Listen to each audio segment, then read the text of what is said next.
Hello, good evening, and welcome to Off the Leash. My name is Jeremy Webb. I'm Neptune's artistic director and the host of this little journey through an evening together, a little touch of togetherness for those of you that are by yourself or in isolation with just a few people. I'm trying to bring you a few faces to stare at that aren't your family, your cat, your hamster, or your neighbors across the street. Or those people that jog past you way too close. It's lovely to see you. Thanks for being here. This is our way of staying in touch with you all, and we hope you've been enjoying the shows now for how many weeks it's been. I have had a lot of fun doing this show, and I expect to have even more fun tonight because I'm bringing you four gloriously wonderful people who I have absolutely loved working with, and they are part of a large group of people that really make Neptune's productions happen. The actors, they do their thing. The directors, the designers, they do their thing. But these are the people that actually, I think, do the hard work and put up with a lot of you know what. And I'm sure that tonight we'll get to the bottom of what goes on behind the curtain. I feel a little bit like I'm reprising my role as the wizard in The Wizard of Oz when I take you behind the curtain. So without further ado, let me bring in our guests all one at a time, and then we'll say hi. Garrett, Thomas, Hilary, and Kelsey, how are you? Good. Hey. Hi. Good to see your faces.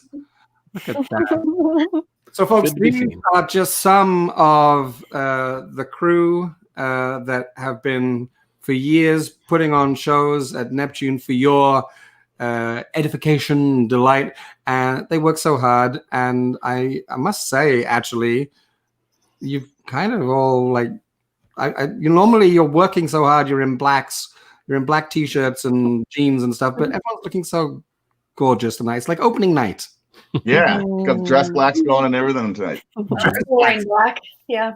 Yeah, after 6 weeks in pajamas, it's nice to put something else on. Exactly. Any reason to throw anything nice on, I'll take it. Okay, I have a little confession. Who's not dressed to the same sartorial degree below the camera?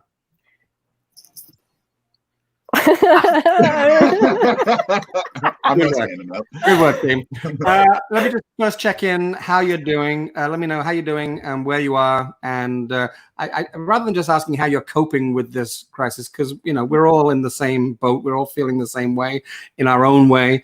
Tell me something that you've enjoyed about this time, if there is anything, and if there isn't, fine. Let's start with you, Garrett. How are you? Well, I've been really comfortable here at home in Halifax with my wife Carrie, and I got to say she's the high point of this whole thing for me. Just being able to spend time with her, and just having her has been a godsend. I don't know how I would make it through without her care. Everyone should have a Carrie, I believe. Oh yeah. I know your wife, and I know. I'm hoping that she makes a guest appearance at some point during the evening. That depends on whether or not the cats want to come in or out. Fair enough. Thomas, how are you? I'm doing well. Yeah, this isn't a coping situation at all. It's an interesting opportunity to reflect and rebuild and look at yourself in a manner where you don't have to go to work every day and be occupied with the things that you typically deal with. So yeah, I've had a spark of creativity. I'm doing a lot of writing. I'm comfortable. I mean, like, fridge is always full, trying new recipes out, staying positive, which is easy. Just a bit of a grind, but some weeks are better than others. But all in all, I'm doing pretty well. Cool. Thanks for asking. I can hear viewers saying, "Oh, where does he live? I want to go there. His fridge is always full. He's being creative." I also have to say that when I was younger, I always wanted to paint my wall just like the one behind you, but I was never allowed to. Oh, well, I wouldn't be painting those. That's all acoustic treatment. Is that what it is? Yeah. Because you're doing some, is it podcasts and things? Well, I mean, not so much for podcasts. It's all headphones, but like I play a lot of guitars. I do a lot of mixing in here, microphones in the backs. Just helps reflection. Nice. Splash It looks great. Splash It makes me jealous for my childhood. Okay, good. Hilary, How are you doing? I'm doing well. I'm in Chester with my family. My sister got back from New Zealand actually, and had to go into quarantine right after right before the borders closed actually. So that was a little bit of a stressful, but everyone's happy and everyone's healthy. Everyone's healthy. We're definitely. I think this is the first time in 10 years that the 5 of us have all been like there was a little short time last summer, but for the most part, this is the first time we've all like been in the same space. And so, but at the same time, it's been wonderful to spend time with them, to be able to get on each other's nerves in a way where as kind of just, reflecting and becoming a closer family through this, which has been wonderful. Awesome. Helping out around the house and taking the creative time or time to be creative when the opportunity has the time, because I think this is the first time I think I've had the consecutive no work time of being able to actually, if you have the time or have the idea, go for it. Go for a project that you have passion for. Yeah. But yeah, overall, doing really well. Sorry, word vomit. That's great. That's exactly what we're here for. We're here for Kelsey, you are the furthest person away, I think, that we've spoken to on the show so far. Tell everyone where you are and how you're doing. Yeah, I am now in Coquitlam, near like Greater Vancouver area right now, with my family. So got some of my mom's artwork on the walls. Oh yeah, family pictures.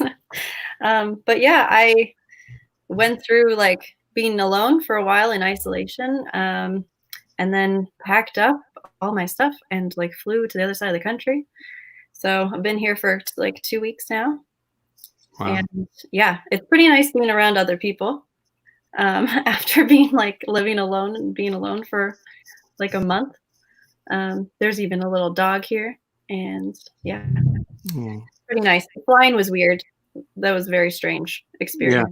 Yeah, I can imagine. Were there many people on the plane? Was it a busy plane as well? No. They are doing self distancing on the plane too. So there's no one sitting next to you or in front of you or behind you, and you have to wear a mask the whole time. And one person was wearing like a full suit, like with the white suit with the hood and a mask and goggles, everything. Yeah. So it was intense. But it was also kind of the nicest flight ever, because there was like I had 3 seats to myself. I like stretched out and So yeah. Okay, could you just for those people that don't know you, and of course there will be people that don't know who you are from this from working with Neptune, can you just let us know what you do or did at Neptune? Garrett, we'll start with you again. Oh yeah, sure. I've had a couple of different roles at Neptune over the years, but let's see. Most notably, I was the head of the studio for a little while, head of lighting for a few years. I've been assistant carpenter on a few occasions, and for the past longest while, I've been the assistant technical director. So next stop is my job. I see. Well, I had thought of it before, but this is like Game of Thrones. Can you just get somebody to hold that door behind you? Hold the door. Hold the door. Yeah, that's right. There's a Game of Thrones reference for those people. Thomas, what was your position? Was your position? It's hard. I don't even know how to phrase that these days. I think it's a is/was, still could be sort of thing. I didn't sign the papers, but I'm still here if you need me. But my role is/was head of staging. I'm the person that makes the things fly up and down. I'm the person that works with all the steel stuff, pneumatics, hydraulics, special effects, things that go boom. All the stuff that you can't see happen backstage is my job. All the stuff that people like me love to play with and make happen, request. You've been very nice to me. Yep. It's been fun. It's been fun. It's been awesome. Yeah. It's been fun with all of you. Hilary. I've also had varying roles. I've worked in varying departments over the years at Neptune. I've started off at loading, went to carpentry, and still do lighting as well, and helping Thomas as well for in the stage carpentry, making things go boom, which is a lot of fun. You're one of my favorite running crew. Thank you. Like, I'm giving you a virtual hug right now. Yeah, and it was like I've always loved like seeing shows, but seeing the behind the scenes and making that behind the scenes work, all the magic happen. Like, that's for me is like being able to do that is definitely a magical experience. I don't know, but anyway, yeah. So. And actually, I know because we've worked on shows together, but very recently you were literally part of the magic of making people fly. Yeah, it was great. Okay, hold that thought. Remember the flying, because I want to talk about flying and special effects and things a little bit later. So remember that. But I just remember how hard you all worked on that show, how painful it was making people fly. But also how kind of gleeful it was as well for all of us, to actually do something like that on our stage. Kelsey. I started out at Neptune doing like ushering and bartending in front of house. So shout out to front of house. Yo, front of house. Yeah. Did you watch the front of house show the other week? No, I missed it. Oh, it's still available online. You can watch them all. Good one. Now that I'm settling in here, I will go back and watch all of them. Anyway, carry on. Yeah, so you started at front of house. Yeah, and then I was working in the wardrobe as a stitcher and doing maintenance on like the bigger shows, and then started dressing shows, and then I was the head dresser for like the last year. Yeah. So doing all the quick changes and getting everyone in and out of costumes, and yeah. I think of all the people on the screen right now, you probably have the most stories that you could put into a book, but then never be able to show your face again. Yeah, probably. Yeah. Yeah. I know. I mean, I just know it must be the case. Although Garrett Barker has a notepad next to him right now with a bunch of cues. I'm going to show everyone a little bit of what you all do. There's a little bit of a montage here to have a look at, and then we'll spring off with more conversation from that. Take a look. Cool.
That's great. God, that was great. That was awesome. That's all the time we have for the show tonight. Good night, everyone.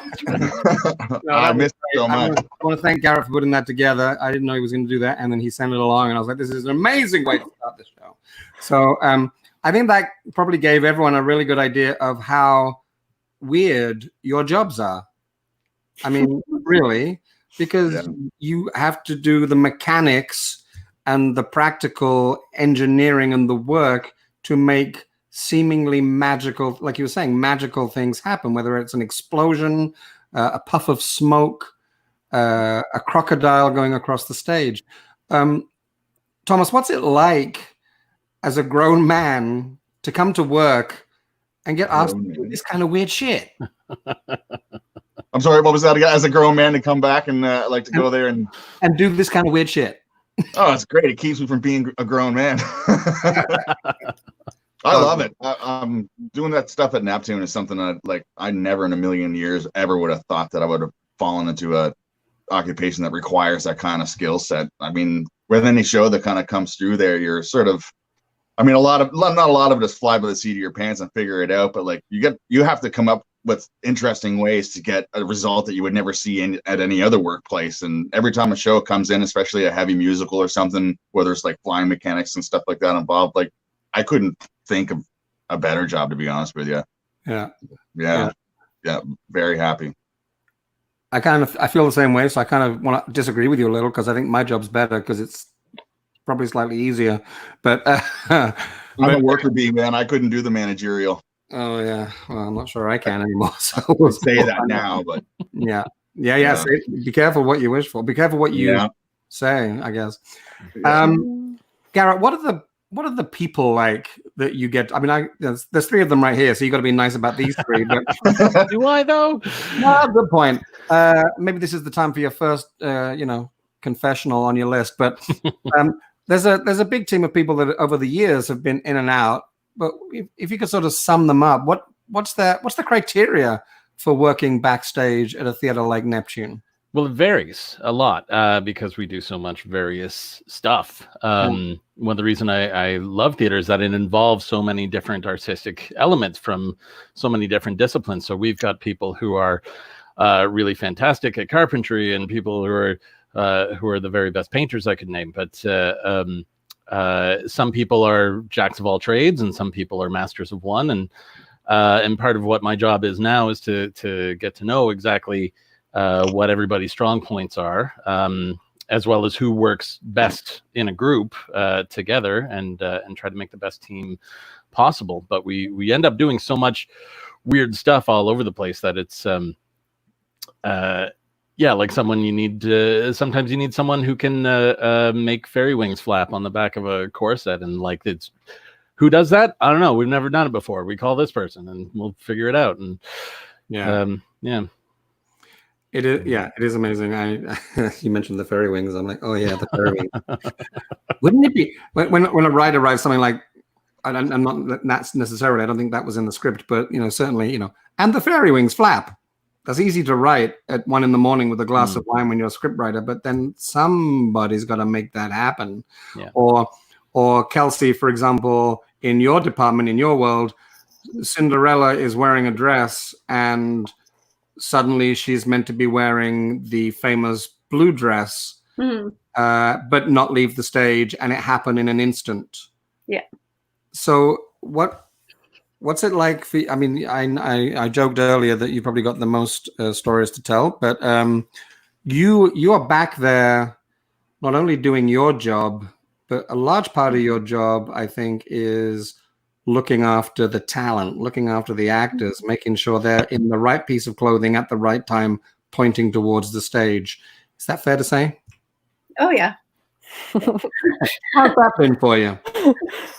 It's been pretty great. It can be really difficult sometimes because, I don't know, I love actors, but you know how they can be. They're they have to go there and be performing in front of hundreds of people, and I could never do that, I don't think. So it's that's nerve-wracking. So tensions can be high and they can be nervous, and a lot of the time it's my job to just try and minimize their stress levels. And be there for them so that they already have to remember all their dance moves and their acting roles and their lines and so many million things. So I try to be there for them so they don't have to worry about their costume. At least there's one thing that they have some support, so they don't have to worry about. You can't help them learn their lines or be in the right place at the right time on stage, but you can certainly ease the transition as they birth themselves onto the That's interesting. Yeah, I can help make sure they look good. Yeah. And feel good too. I mean, you are a particularly good person to have backstage. I know because for the couple of years that you've been around doing it, the actors that come to me talk about our crew, about how wonderful they are, and they mention everyone, and they talk, and they're very specific, but they do say that you are an amazing person to have back there with them. So just so you know. That's sweet. Yeah. It's actually yeah. So if they're freaking out, I can try and act calm, even if I'm freaking out inside. That's the key. Yes, that is the key. That's the key. Fake it till you, yeah. Okay. Yeah. Have you ever sent, as any, without mentioning any names, has there ever been a situation where that just hasn't worked and maybe someone's not wearing the right thing or, yeah? Oh, yeah. Anything All the time. you can tell us about? There's been, let me think. There's definitely been some times where like quick changes have gone wrong, even, or like even if you try to like prepare things as much as possible, like we're all humans, so people make mistakes, or sometimes like costumes have gotten caught on things. Like that's happened before. Yeah, I just, at that point, it's like just remaining calm as much as possible is the best thing. And then you just keep going. It's like be calm and keep going. Yeah. And the audience, I think, unless they're coming back to see the show over and over and over, like often wouldn't know that the thing. Like, so I try to like reassure myself and the actors too. I'm like, just go out, like, you know, no one's going to notice that you're like wearing shoes that are like black dress shoes, but they're the wrong ones. Right. Okay, for this one thing. Okay. So sometimes that happens, and it's remaining calm. We during the last wife, one of the worst things that happened was we had this beautiful long necklace that Stephanie wore. And it was actually Allison Crosby who was doing the quick change on the other side of the stage while I was quick changing David on the other side. And I just heard from the other side of the stage like a crash and then like that kind of sound. Oh. And like her necklace had just like gotten pulled a little tight and it just fell and like all the beads broke and like rolled all over the backstage floor. And I was stressing out. I couldn't do anything because I was on the other side of the stage, but it was fine. She just went out without a necklace. But we had to go back with a flashlight later and try to find all the beads and like fix the necklace. Yeah, because I'm thinking if you don't want those beads to suddenly be rolling on the stage, Thomas, and get in a mechanism for a piece of moving scenery, right? You definitely don't want that. Right. Thomas, what would, if you had to think back on your time at Neptune, and, you know, feel free to exclude any of my shows that I've directed, but what would you say, that was so terrible. What would you say is the moment that you think of as quintessentially Neptune that brings you joy? What is the achievement, like on a specific show though, not like just being part of the team or whatever, but is there a moment in a show where you're like, yeah, that was doing my job. That was it. Oh, every day. I knew you were going to say that. Some big ones. Wow. Okay. The carriage lift comes to mind for Cinderella for sure. Right. I think not so much big reveals and stuff are ones that make me think that. I would have to say probably Color Purple with something subtle like the leaf drop and how that was sent up through the flyer rail, and it was a big setup just to get like a little bit of like beauty kind of run across the stage, and it's something subtle. Subtle's the right word that I would say that makes me go like, yeah, that's how you do that. And then there's like big monsters like Noises Off and basically spinning the whole world around, you know, like that's another cool one. Well, it's funny you should mention that because I happened to pull a video of what is possibly one of the biggest transitions that I've ever asked to happen. And I'll say before we show this, it lasts 2 minutes, but it's kind of worth watching. The idea of this transition was it was too big to do in the allotted time, hidden from the audience. So the director had this idea that we shouldn't hide it from the audience and we should just make it the most visible, flamboyant transition that I've ever had in a show. So let's just watch this. This is a John Dinning set. And I probably illegally videotaped this. So do not tell Michael Irwin, the production manager. It was in rehearsal for rehearsal purposes. I am not broadcasting it.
And it goes on just a few more seconds with the actors placing the material. But that, I always found that kind of exciting to watch. And quite often, I think, Thomas, it got a round of applause during the show because the audience did not expect that gigantic set to move and to turn around to show the backstage side.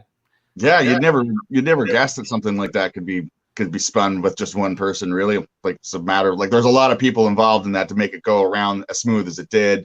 Yeah. Wheels being placed at the right spots. Yeah, it's pretty interesting when you can see just one person whip that thing around. It's very cool. Garrett, what was your most challenging day at Neptune? Well, it might have been the day that I had to spin that set. Oh yeah, sorry about that. How did that come up? There was Thomas had injured himself. Right. And that? What's that? Sorry? Did you injure yourself spinning the set? No, it was It was something unrelated. Figured. But in any case, it was I think it was a Sunday. He'd made a few phone calls to a few people who we call regularly. They weren't able to come in. He called me. I think I was still in bed. And he said, "Look, this happens. I need someone to come in." I said, "Oh, okay, call so and so." And he's like, "I've called them." And I'm like, "Well, what about other so and so?" And he said, "Well, they're in Dartmouth." And I'm like, "Yeah, but they can come over." He's like, "Yeah, but not in 20 minutes." I'm like, "Oh, right, okay, all right." let me get a shirt on. And anyway, thank you. Oh yeah, no, that was great. That's something I really love about my position is that I get to do a little bit of everything. The challenging part about that was I think somehow I had re-engaged the brakes, and so I was dragging the brakes across the stage the whole time. I'm like, wow, this is really hard, man. Thomas is even stronger than I thought, which is saying a lot. Yeah.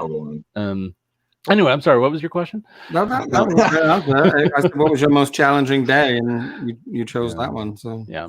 We'll go with that one. We'll go with that one. That's a good one.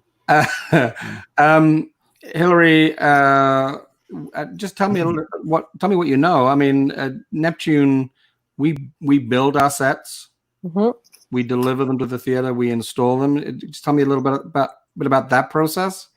So I guess it depends on what department you're in. But they get built at Creighton Street and then are transported down to the theater and then installed a couple of weeks before opening. And it's always, that's when like teamwork is key, because you are lowering down rooftops to be on top of sets or putting up flats for creating the space. And it's a fantastic group of people who contribute towards that. and like there's just so many wonderful shows and so many capacities that I've worked on. I've done, like I said, I've done lighting, I've done carpentry, I've done stage carpentry. I have, I guess, a positive of being tiny because I can fit in small spaces. So I guess for some of those, I think it was Red, actually. Right. That was when I had to like shimmy like sideways down with the lag bolt behind, because it was right up against the back wall, and it was just a Hilary wide enough. So so since then, there's been a couple points when Taylor has been like, yeah, she can fit, or like, okay, can you fit actually? So that's been there's been some interesting, I guess, jobs for the came a result of that. But like like being able to say that for doing pyro, I'm now the designator fireworks go-to in my family, which is great. So thank you, Thomas. Yeah, no worries. No, it was great. Well, like, and for as fun it was, Cinderella, doing the pyro. Like, one of my duties on stage crew was just setting the e-matches for Martha Irving's The Fairy Godmother's Wand. And for me, that's my like little kid heart being like, yes. So little instances like that really are just, so start to finish all back to, So to stick with them, so in one calendar year, you were responsible for the fairy godmother's wand being full of magic. And then the next year, I don't know, I can't remember who it was you flew, but you flew one of the kids in Peter Pan? No, I was in charge of the traveler track, actually. So I flew the traveler track. So I flew Peter back and forth across the stage. Makes my point even better.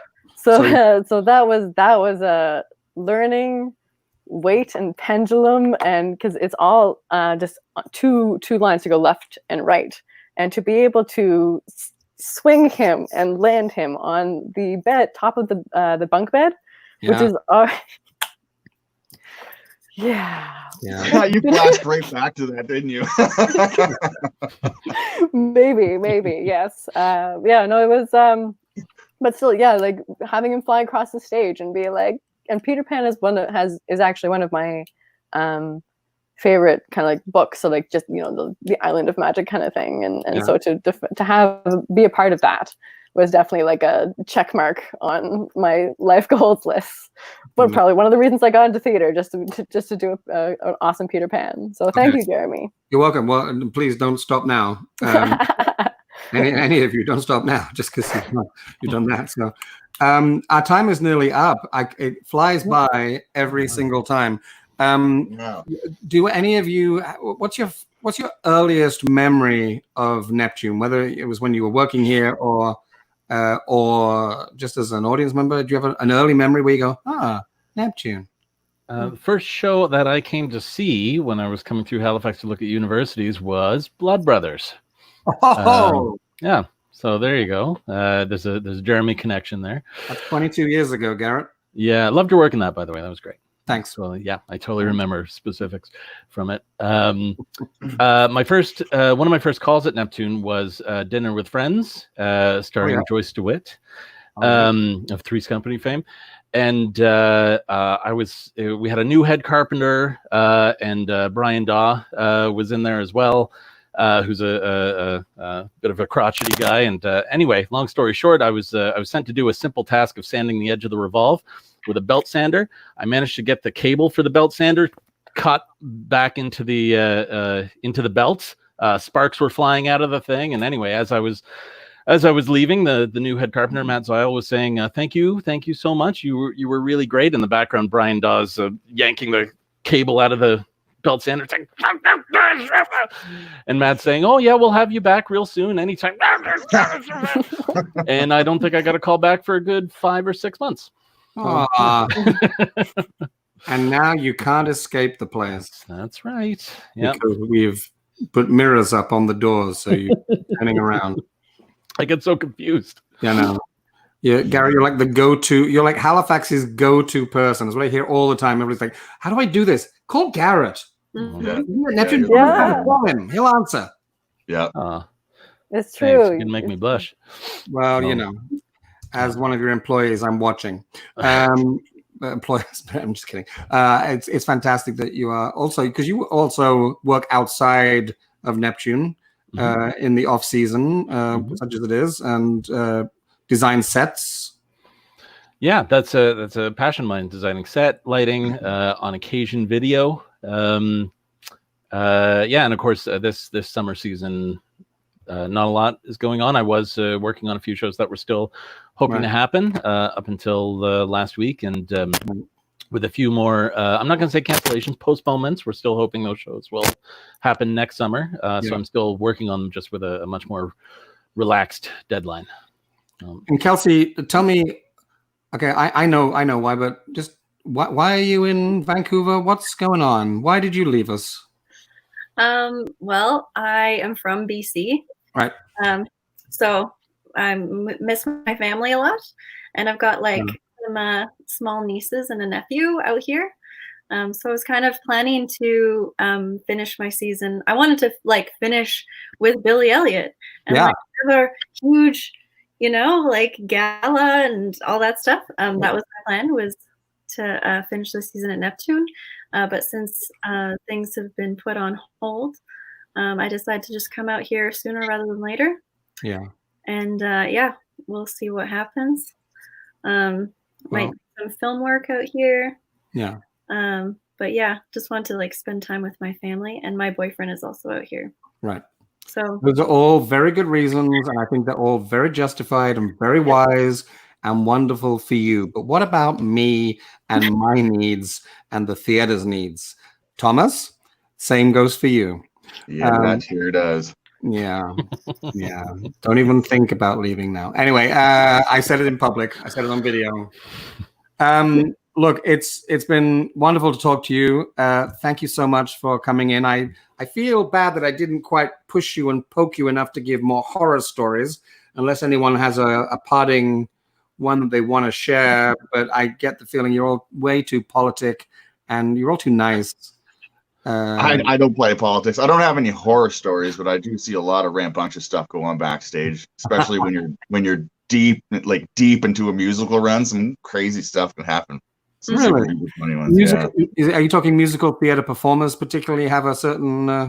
Oh yeah, for sure. And that's mostly due to just the length of the run, for sure, but the demands on the actors and stuff like that, and also on the tech side too. Like it's a different beast altogether than a straight play, and then you tack on the time, and it can get loony back there. Yeah. It has its ups and downs, but it's definitely interesting. Yeah, because I mean, you guys are in close quarters, and with the musicals, it tends to be larger casts as well, larger groups of people with a band, and larger crews usually, because they're bigger shows. And then also, anywhere from 12 to 20 to, well, Billy Elliot would have been 33 human beings on the acting side alone. So, and will be, should I say. That's amazing. Thank you for being here. I'm just going to leave. I wanted to show this video a little earlier, and I neglected to. This is another example of some of the magic. And you mentioned creating the carriage. This is the carriage. And I'm just going to say, it's only a short video, and it does not have the pyro in this video, Thomas. So forgive me. I didn't capture a good shot of the pyro. So have a look at this.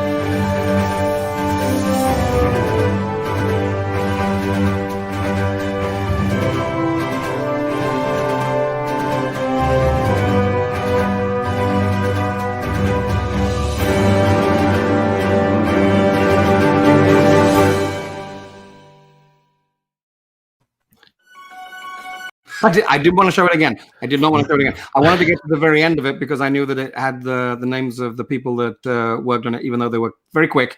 pause and take a look at that. The point when it lifts, everyone, is when the pyro would explode beneath it, so it looked like a rocket ship going up. So I'm still very proud of the work that everyone put into that. Yeah. For what was essentially a 1 minute appearance on stage. Barely even seen. Minute. Only to be compared with the 9 foot wide glitter moon that I demanded to have for Mamma Mia that flew in behind the 3 lead females for a total of 17 seconds on stage, and then it flew out again. It was a lot of work too. So I know I put you through it, all of you. And that trap was fun for Mamma Mia. All right, sorry. No. So look, thank you so much for being here. To all of our crew, hopefully who will watch this, I applaud you. I miss you. I can't wait to get back to creating with you. You are highly valued, all of you. Thank you for particularly for being here tonight as well. Cheers to you. Stay safe. Be well. Cheers. I will see you all very soon. Audience, we have another show tomorrow night. The show tomorrow night features an amazing lineup of playwrights: Rose Napoli, Hannah Moscovich, Andrea Scott, and Ellen Denny, who all share the distinction, I guess, of having plays produced at Neptune very recently. And on Friday night, a show called Crisis Content Creators, when we're talking to people who are making content during this time. So I hope you can join us then. Thanks for being here. I'm just going to run the end credits. You folks, my guests here, just stay seated exactly where you are, and I will talk to you in a minute. Thanks for being here. Thanks for watching.